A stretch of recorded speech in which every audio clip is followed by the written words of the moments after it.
헤어진 지 꽤 시간이 지났는데도 이상하게 그 사람이 떠나지 않는 순간들이 있습니다. 문득 버스 창밖을 보다가 카페에서 들리는 노래 한 구절을 듣다가 우리가 함께 걷던 골목을 지나가다가 마치 멀리 떠난 사람이 여전히 내 일상 어딘가에 숨어서 숨만 죽이고 있는 것처럼 느껴질 때가 있죠. 그래서 당신은 이런 생각을 합니다. 분명 나도 그립겠지. 나만 이런 건 아니겠지. 그런데 왜 한 번을 연락하지 않을까? 더 답답한 건 상대가 어떤 사람인지 너무 잘 안다는 점입니다. 전화 한 통, 메신저 한 줄 보내는 게 세상에서 제일 어려운 스타일이라는 걸. 감정 표현 서툴고 버티기 시작하면 끝까지 버티는 사람이라는 걸. 그래서 더 헷갈립니다. 진짜 나를 다 잊어서 연락을 안 하는 걸까? 아니면 나를 그리워하면서도 뭔가 때문에 끝까지 참고 있는 걸까? 오늘은 이 질문에 심리학적으로 그리고 남녀의 실제 상담 패턴을 기준으로 답을 드리려 합니다. 당신을 여전히 그리워할 가능성이 높지만 끝까지 연락을 하지 않는 사람들의 내면, 그 안에서 남자와 여자는 어떤 차이를 보이는지, 그리고 그 상황에서 당신은 무엇을 해야 나를 잃지 않으면서도 관계를 제대로 바라볼 수 있는지. 먼저 한 가지를 짚고 시작하겠습니다. 연락이 없는 것은 무조건 마음이 없는 것과 같지 않습니다. 특히 자존심이 강한 사람, 상처에 예민한 사람, 책임을 두려워하는 사람일수록 그리움과 행동 사이에 두꺼운 벽이 하나 더 생깁니다. 그 벽의 첫 번째 이름은 바로 자존심입니다. 사실 이건 남녀 모두에게 해당되는 이야기지만 표현 방식에는 약간의 차이가 있습니다. 많은 남자들은 연애에서도 일종의 자기 체면을 중요하게 여깁니다. 내가 차였어도 내가 더 쿨해야 해. 내가 먼저 연락하면 지는 기분이야. 이렇게 스스로에게 규칙을 걸어두죠. 반대로 여자들 중에는 마음은 여전히 남아있지만 내가 또 먼저 연락하면 저 사람은 더 쉽게 보겠지? 처음부터 끝까지 나만 매달린 연애였는데 이젠 정말 그 역할을 그만두고 싶어. 이렇게 그동안 쌓였던 서운함과 피로감 때문에 자존심을 세우는 경우가 많습니다. 겉으로 보면 둘 다 똑같이 연락 안 하는 사람처럼 보이지만 속마음은 조금 다릅니다. 남자는 지고 싶지 않아서 버티는 경우가 많고 여자는 다시 상처받고 싶지 않아서 멈추는 경우가 많습니다. 하지만 공통점이 하나 있어요. 둘 다 관계보다 자신의 자존심을 더 앞세운 상태라는 거죠. 이별 후에 먼저 연락한다는 건 누구에게나 작은 패배처럼 느껴집니다. 내가 아직 미련이 있습니다 라고 스스로 인정하는 일이니까요. 혹시 답장이 안 오면 어떡하지? 읽고도 일부러 안 보면 어떡하지? 무심한 한 줄만 돌아오면 어떡하지? 상대는 아무렇지 않게 잘 지내는 것 같은데 나 혼자 과거에 묶여있는 사람처럼 보일까봐 두려운 겁니다. 그래서 어떤 사람들은 이렇게 마음속에 선을 그어버립니다. 내가 울어도 내가 그리워해도 연락만은 절대로 먼저 안 한다. 이 선은 스스로를 지키는 방패처럼 느껴집니다. 하지만 동시에 관계가 다시 움직일 수 있는 유일한 통로를 본인이 직접 닫아버리는 행동이기도 합니다. 여기서 중요한 포인트가 하나 더 있습니다. 우리는 흔히 차인 사람이 더 힘들다고 생각하지만 실제로는 먼저 이별을 꺼낸 사람도 먼저 연락하는 걸 극도로 두려워하는 경우가 많습니다. 내가 먼저 끝내자고 해놓고 다시 연락하면 웃기잖아. 괜히 연락했다가 이번엔 내가 거절당하면 어떡하지? 이렇게 생각하면서 관계의 주도권을 잃을까봐 더 세게 브레이크를 밟습니다. 한 번은 내가 떠났지만 다시 다가갔다가 차이게 된다면 이제는 정말 완전히 약자의 자리에 서게 될 것 같거든요. 인간은 기본적으로 사랑 안에서도 위에 있고 싶어 하는 본능이 있습니다. 마치 보이지 않는 점수판을 들고 누가 더 많이 좋아하나, 누가 더 먼저 다가오나 속으로 계속 계산하는 사람들처럼요. 그래서 먼저 연락한다는 행동이 단순한 톡 한 줄이 아니라 내가 상대보다 더 낮은 자리로 내려가는 일처럼 느껴지기도 합니다. 이렇게 되면 그 사람의 머릿속에서는 그리움과 자존심이 매일같이 줄다리기를 합니다. 보고 싶다. 아니야, 참아. 여기서 내가 먼저 가면 끝이야. 그리고 대부분의 날은 보고 싶은 마음보다 자존심이 조금 더 이기는 쪽으로 저울이 기울어집니다. 그렇다고 해서 그 사람이 당신을 생각하지 않는 건 아닙니다. 단지 생각나는 순간마다 브레이크를 밟는 쪽을 선택하는 사람일 뿐입니다. 문제는 이 패턴이 길어질수록 관계의 문은 조금씩 그리고 아주 조용하게 닫혀간다는 점입니다. 이제 다음으로 그 사람을 막고 있는 두 번째 벽, 거절과 상실에 대한 두려움에 대해 이야기해 보겠습니다. 연락을 한다는 건 감정적으로 이런 의미를 가집니다. 나는 아직 너한테 마음이 있어. 그래서 지금도 나 혼자 이별을 다 끝내지 못했어. 이 말이 말로 나오진 않더라도 메시지 한 줄 뒤에는 이런 고백이 붙어 있는 것처럼 느껴집니다. 그래서 상대는 당신이 떠오를 때마다 휴대폰을 잡았다가도 마지막 순간에 자꾸 손을 놓습니다. 만약 연락을 했다가 상대가 이미 새로운 사람과 잘 지내고 있는 게 티가 난다면 답은 오지만 어딘가 예의 바른 사람처럼만 대한다면 아니면 아예 읽지 않거나 읽고도 대답하지 않는다면 그 순간 지금까지 겨우 버티면서 유지해왔던 마지막 희망이 산산이 부서질 수 있다고 느끼는 겁니다.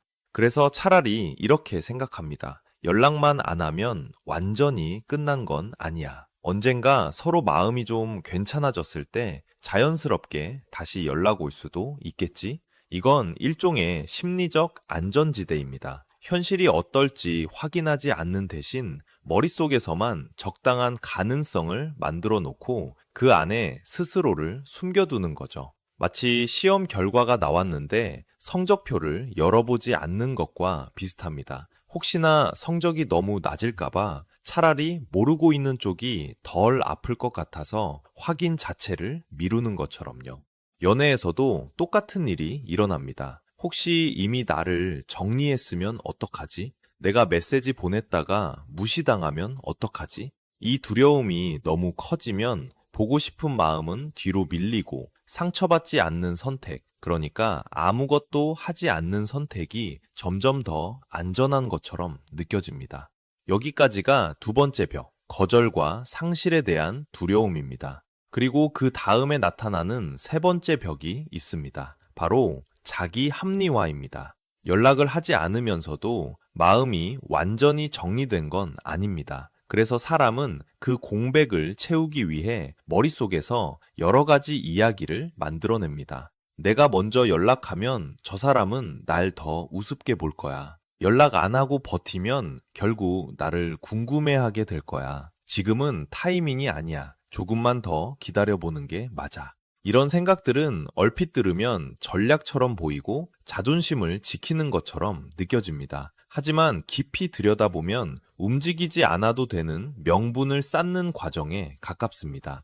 진짜 속마음은 이렇습니다. 사실 나도 겁나. 거절당할까봐, 다시 상처받을까봐 너무 무서워. 그래서 아무것도 하기 싫어. 이 말을 솔직하게 인정하는 대신 머릿속에서 그럴듯한 이유를 계속 만들어내면서 지금 이 상태가 제일 현명한 선택이야 라고 스스로를 설득하는 거죠.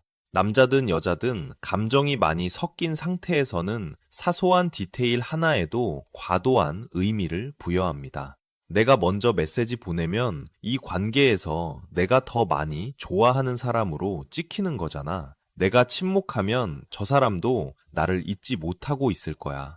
그 결과 기다림이 일종의 기술이자 무기처럼 포장됩니다. 하지만 상대도 똑같이 생각하고 있다면 어떻게 될까요? 둘 다 먼저 연락하는 사람, 지는 사람이라고 생각하고 둘 다 조금만 더 기다려보자 라고 합리화하고 있다면 그 관계는 어느 순간부터 밀당이 아니라 그냥 단절로 흘러가기 시작합니다. 그런데도 사람은 쉽게 깨닫지 못합니다. 왜냐하면 지금 이 모습이 그래도 덜 아픈 상태처럼 느껴지기 때문입니다.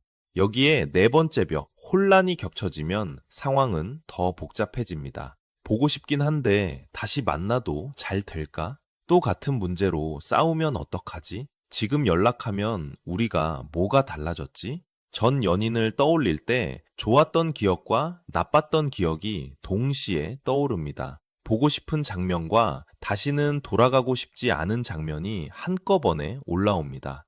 그래서 마음속에서는 다시 시작해보고 싶다는 감정과 다시 상처받고 싶지 않다는 이성이 계속해서 부딪힙니다. 문제는 이 둘이 부딪히는 동안 행동은 대부분 보류 쪽에 머무른다는 겁니다. 생각은 깊어지는데 실제로 하는 건 아무것도 없는 상태. 조금만 더 생각해보자. 지금은 아닐 것 같아. 이 말 뒤에는 사실 지금 당장 용기를 내고 싶지는 않아 라는 의미가 숨어 있습니다.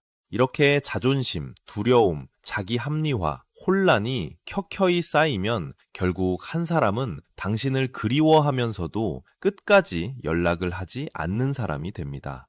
그럼 여기서 중요한 질문이 하나 남습니다. 그 사람이 나를 그리워한다는 걸 알게 되면 나는 어떻게 해야 할까? 예전에 당신이라면 이 말을 듣는 순간 이렇게 생각했을지도 모릅니다. 그렇다면 또 내가 먼저 연락해줘야 하나? 이제 이 질문에 대한 답을 함께 정해보려고 합니다. 왜 당신이 매번 먼저 다가가는 역할을 계속 맡으면 안 되는지, 그게 관계와 당신의 마음에 어떤 부작용을 만드는지, 그리고 이번에는 어떻게 다르게 선택해야 하는지, 다음으로 당신이 계속 먼저 다가가 줄 때 생기는 위험한 3가지 결과에 대해 이야기해 보겠습니다. 당신이 먼저 다가가 주는 일이 반복되면 관계 안에서는 3가지 부작용이 아주 천천히 그러나 확실하게 자리 잡기 시작합니다. 첫 번째는 상대가 책임을 회피하는 패턴을 학습한다는 점입니다. 갈등이 생겼을 때 당신이 늘 먼저 손을 내밀어 왔다면 상대는 어느 순간 이렇게 생각하게 됩니다. 아, 내가 아무 말 안 하고 잠수 타도 결국 저 사람이 나를 잡아주겠지? 이 믿음은 한 번 생기면 쉽게 사라지지 않습니다. 처음에는 잠깐의 감정 정리를 위한 거리두기였지만 나중에는 책임을 피하기 위한 도망의 기술이 됩니다. 관계는 둘이 만들어가야 하는데 한 사람이 갈등을 회피하고 다른 한 사람이 그걸 받아주는 구조가 고착되면 그때부터 이 관계는 성숙한 관계가 아니라 한쪽이 책임지고 한쪽은 피하는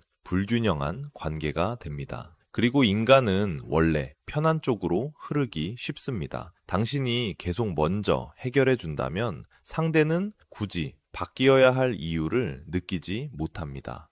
두 번째는 관계의 주도권이 상대 쪽으로 완전히 기울어진다는 점입니다. 처음에는 그냥 내가 더 좋아하니까 먼저 연락하는 건 자연스러운 거지 라고 생각할 수 있습니다. 하지만 시간이 지날수록 이 행동은 상대에게 이런 메시지를 줍니다. 당신이 원하는 방식, 원하는 타이밍에 맞출게. 이 말은 로맨틱해 보이지만 실제 관계에서는 조심해야 하는 신호입니다. 왜냐하면 사랑은 균형 속에서 자랍니다. 두 사람이 서로를 향해 같은 속도로 걸어가야 하고 한 사람이 멈추면 다른 한 사람도 잠시 멈춰서 맞춰줘야 합니다. 하지만 당신만 계속 걸어가고 상대는 제자리에서 기다리기만 한다면 점점 더 이 관계는 내가 움직일 때만 움직인다는 착각을 하게 됩니다. 그 결과 상대는 당신을 소중하게 여기기보다 필요할 때만 찾아와도 되는 사람으로 인식할 수 있습니다.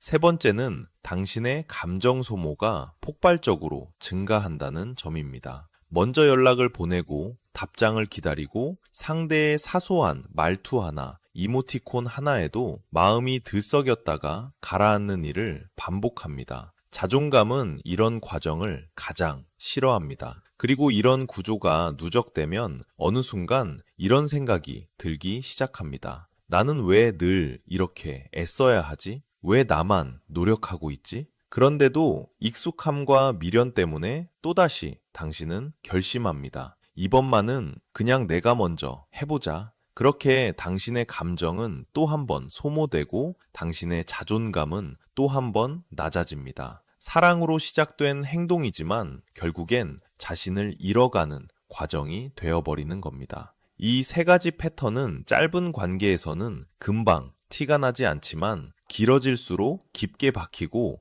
회복이 어렵습니다. 지금 당신이 고민하는 이 관계가 혹시 이미 그런 패턴을 겪었던 건 아닐까요? 그렇다면 이제부터는 전과는 전혀 다른 방식으로 접근해야 합니다. 바로 애착 분리입니다. 애착 분리는 단순히 연락하지 말기가 아닙니다. 그리고 심리 게임도 아닙니다. 상대의 행동을 관찰하며 언제 다시 연락 올까? 왜 오늘은 스토리를 안 올리지? 이렇게 마음을 쓰는 건 진짜 거리두기가 아닙니다. 진짜 애착 분리는 상대가 돌아오든 말든 내가 흔들리지 않는 상태를 만드는 것입니다. 내 삶을 다시 중심에 놓고 상대의 움직임에 휘둘리지 않도록 내 감정의 주도권을 되찾는 과정입니다. 그렇다고 해서 상대에게 완전히 마음을 닫으라는 뜻은 아닙니다. 다만 지금의 내가 먼저 다가가는 방식이 오히려 관계를 더 멀어지게 만들고 있다면 그 방식부터 내려놓아야 합니다. 상대가 움직이기 전까지 당신이 늘 먼저 다가가는 패턴을 멈추는 겁니다. 그러면 이런 질문이 들 수 있습니다. 그럼 상대가 먼저 움직일까요? 대답은 이렇습니다. 상대가 진짜로 당신을 그리워한다면 결국 움직입니다. 다만 문제가 있다면 당신이 먼저 움직여주기 때문에 상대는 그 기회를 잃고 있다는 점입니다. 연락을 멈추는 게 중요한 게 아니라 기회를 상대에게 돌려주는 것이 더 중요합니다. 그리고 그 과정에서 꼭 기억해야 할 것이 하나 있습니다. 상대가 언젠가 다시 연락을 해오더라도 예전처럼 바로 받아주면 안 된다는 점입니다. 왜냐하면 그 순간이 바로 관계의 흐름을 다시 바꿀 수 있는 가장 중요한 타이밍이기 때문입니다. 그 사람이 마음이 남아서 연락한 것인지 아니면 그냥 외롭고 익숙해서 연락한 것인지 구별해야 합니다. 그 사람이 여전히 책임을 피하는 사람인지 정말로 관계를 다시 바라볼 준비가 된 사람인지 천천히 확인해야 합니다. 이제 마지막 파트에서 그 사람이 연락해 왔을 때 당신은 어떤 기준으로, 어떤 태도로 반응해야 하는지를 설명하면서 마무리하겠습니다. 상대가 어느 날 조용히 메시지를 보낸다고 가정해 봅시다. 잘 지내? 문득 생각나서 요즘 어때? 예전에 당신이라면 이 한 줄에 마음이 쿵 하고 내려앉고 그동안 쌓였던 그리움이 한꺼번에 터지면서 바로 답장을 보냈을지도 모릅니다. 하지만 이제는 다르게 해야 합니다. 왜냐하면 그 한 줄은 단순한 궁금함일 수도 있고 홀가분해진 감정에 기대고 싶어서 보낸 연락일 수도 있습니다. 그게 당신을 향한 진짜 의지인지 아니면 외로움의 빈자리를 잠시 채우기 위한 행동인지 확인하지 않으면 안 됩니다. 관계의 주도권을 되찾는 첫 번째 기준은 이것입니다. 상대의 연락에 즉각 반응하지 않는 것. 이건 밀당이 아닙니다. 흔들리지 않는 내 마음의 중심을 확인하는 과정입니다. 상대의 문장이 감정이 아닌 상황만 묻고 있다면, 예를 들어 잘 지내? 같은 문자라면 그건 깊은 마음의 신호가 아닐 가능성이 높습니다. 그냥 분위기를 탐색하는 신호일 뿐이죠. 이럴 때는 당신도 담백하고 가볍게만 반응해도 충분합니다. 잘 지내고 있어. 이 한 줄이면 됩니다. 여기서 예전처럼 너는 요즘 생각 많이 났어? 라고 달려가면 순식간에 익숙했던 패턴으로 빨려 들어가게 됩니다. 그 다음 기준은 상대가 진짜로 관계 회복을 원할 만큼 지속적인 태도를 보이는지 확인하는 것입니다. 한번 연락했다고 해서 그 사람이 바뀐 것도 아니고 관계를 다시 진지하게 고민하고 있다는 증거도 아닙니다. 정말 중요한 건 그 사람의 다음 행동, 그리고 그 다음의 일관성입니다. 이것을 보려면 당신이 너무 빨리 마음을 열지 않는 게 중요합니다. 상대가 진심이라면 당신이 조심스럽게 대하는 태도를 존중하며 천천히 하지만 꾸준히 다가올 것입니다. 반대로 잠깐의 외로움 때문에 연락한 거라면 당신이 예전처럼 반응하지 않는 순간 금방 사라질 겁니다. 이건 상처가 아니라 관계의 진짜 무게를 확인하는 과정입니다. 그리고 마지막 기준이 있습니다. 이건 가장 중요하면서도 누구도 대신 정해줄 수 없는 기준입니다. 지금의 나는 어떤 관계를 원하는가? 이 질문을 반드시 스스로에게 던져야 합니다. 그 사람을 다시 받아들이는 게 정말로 지금의 나에게 건강한 선택인지 아니면 미련과 익숙함이 만들어낸 감정인지 냉정하게 구분해야 합니다. 우리가 과거를 붙잡는 이유 중 절반은 상대에 대한 사랑 때문이지만 나머지 절반은 이미 알고 있는 관계가 편하기 때문입니다. 하지만 그 편안함 때문에 또다시 불안한 관계를 반복한다면 그건 사랑이 아니라 습관입니다. 자기 자신을 존중하는 사람은 과거의 누군가를 무조건 밀어내지도 않지만 그렇다고 해서 그 사람이 미온적인 태도로 다가올 때 흔들리며 따라가지도 않습니다. 당신의 마음, 당신의 시간, 당신의 감정, 에너지는 아주 소중합니다. 그 소중한 것을 어떤 사람에게 어떤 방식으로 건넬지는 당신이 선택해야 합니다. 누군가를 그리워하는 건 절대 약함이 아닙니다. 오히려 진심을 다해 사랑했던 사람만이 겪을 수 있는 감정입니다. 하지만 그리움 때문에 나를 잃어버리면 안 됩니다. 그리움 때문에 상대의 행동을 대신 책임지려고 해서도 안 됩니다. 사랑은 두 사람이 함께 만들어가는 것이지 한 사람이 끌고 가는 게 아닙니다. 만약 그 사람이 정말로 당신을 그리워하고 당신을 잃고 싶지 않다면 당신이 멈춰 서 있는 자리까지 스스로 다가올 것입니다. 당신이 해야 할 일은 단 하나, 내가 나를 가장 존중하는 자리에 서는 것. 이 자리에 서 있을 때만 누구와도 건강한 사랑을 시작할 수 있습니다. 그리고 그때 비로소 당신에게 어울리는 사람이 당신에게 걸어 들어오게 됩니다.